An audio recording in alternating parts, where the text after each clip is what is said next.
Where is the world heading? And what have the biggest wars in history really given us? Because history is not just the past. It is a warning. The First World War, also known as World War I, was one of the deadliest conflicts in early modern history. According to data from Encyclopaedia Britannica and Imperial War Museums, over 16 million people died. Empires collapsed. Entire economies were destroyed.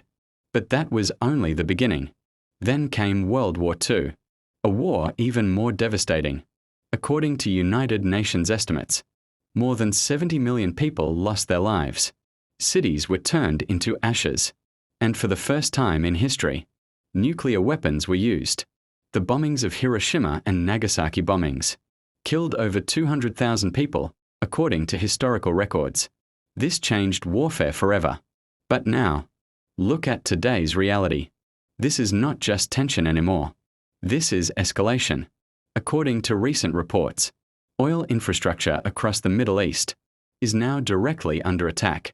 Missile and drone strikes have targeted oil refineries, storage facilities, and transport systems across the region. ABC News. In multiple Gulf countries, energy facilities have been hit or threatened, including major gas and oil sites. Amnesty International.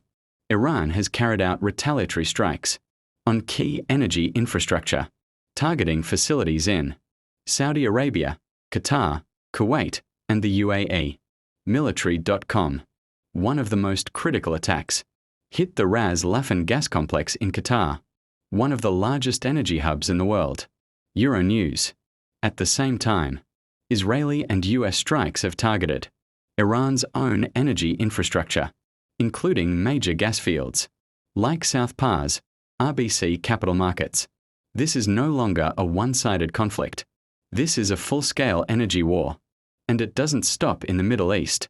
In Russia, one of the country's largest oil refineries has also been hit by drone attacks, forcing shutdowns and disrupting fuel production. This shows one thing clearly. Energy infrastructure is now a primary target in modern warfare, and the consequences are global. Oil prices are already rising. Supply chains are under pressure. Critical routes like the Strait of Hormuz are under threat. Nearly 20% of the world's oil passes through this narrow route. If it is blocked, the global system could collapse. And then comes the bigger question. What if this escalates further? What if nuclear weapons are used again? The damage would not stay local.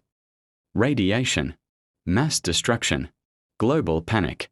If a major war begins, the global economy could collapse. Food supply chains could break. Stock markets could crash.